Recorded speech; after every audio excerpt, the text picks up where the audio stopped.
Hey, it's Michael, and in this video I'm continuing my case study on the Project 200, and I want to talk specifically about deciding what to sell. So let's get into kind of product knowledge and how to approach that particular concept, because it's important in your prospecting efforts to know what you're going to be selling out there. So I know when I first started years ago with the mutual company that I worked with, there was a lot of emphasis on getting you out there, but not as much on what you're going to sell. And so, if you're trying to be an independent agent, you've got to kind of figure out what it is you're going to sell on your own. And if you're trying to represent a bunch of different companies, then that just makes things more complicated.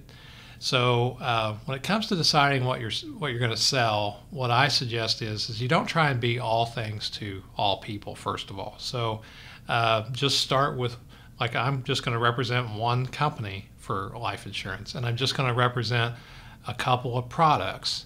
And so I decided that the first thing that I would do, since I'm going to be a life agent, is just to decide, okay, the first thing I'm going to offer to sell is just term insurance, because term insurance is easy to understand and there aren't that many variations to it. So what I did is I looked at all the different options for term insurance that the company had, and I picked the ones that I liked, and then I decided, okay, let me do all the research I can here on this particular product so that I know how that works.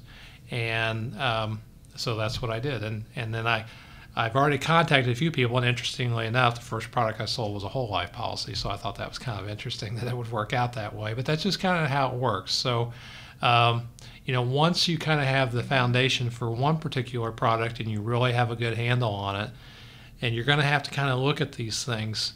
And let me tell you why.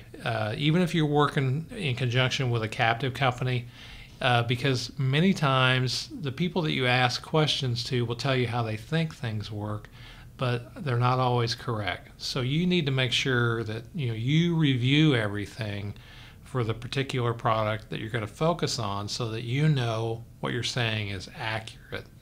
And that's a big deal for me. I want to make sure that it's true. And I've worked with people before. You go, hey, how does this work? And then they'll give you an answer. And I know before I operate on that assumption for months or sometimes years, and then later you find out, well, that wasn't even true. That wasn't how it worked in the first place. So you got to get in there and look.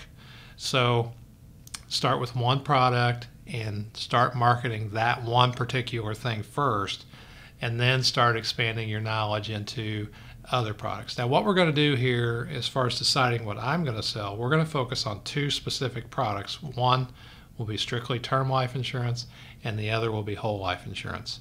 It won't be variable life, it won't be universal life. We're just going to stick to the things that are guaranteed. And just to keep things simple, that's all we're going to offer. And we're only going to offer it with one company. We're not going to try and go, okay, this company, and have like 18 different contracts with people that we can do things with. So, again, decide what you're going to sell and take a look at those products, but keep that number small. Just start with one until you get a really good handle on it. So that's what I would do as the next step. You got any questions, put them in the comments down there, and then I'll see you in the next video when we talk about the next topic.